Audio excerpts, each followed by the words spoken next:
The circumference of any circle is a little more than 3 times its diameter.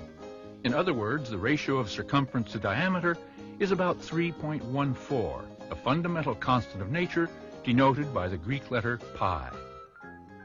The area of a circular disk is some number times the square of its radius.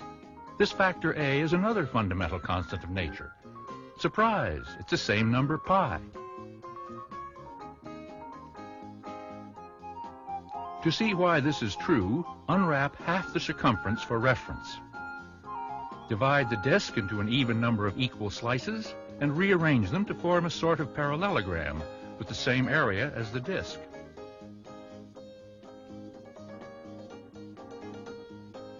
As we take more and more slices, making them thinner and thinner, the parallelogram becomes more and more like a rectangle, with base pi r and altitude r, and the area is pi r squared.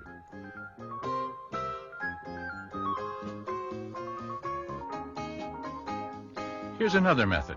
Divide the disk into concentric rings.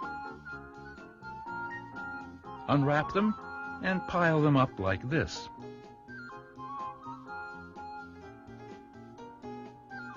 As we take more and more rings, the stack looks more and more like a right triangle, with base 2 pi r and altitude r.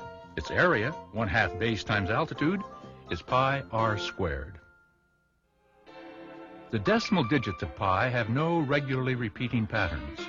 One of the most practical uses of supercomputers is calculating 1 billion digits of pi, a truly transcendental experience. Pi shows up whenever circles do, in formulas for areas and volumes of solids of revolution. But it also shows up in some problems where there are no circles at all. For example, drop a needle on a floor whose boards are twice as wide as the needle length. The needle might land on a line or it might not. Drop lots of needles. The probability that a needle crosses a line is 1/pi. The next example comes from number theory. Put a yellow dot at each lattice point whose rectangular coordinates have no prime factor in common.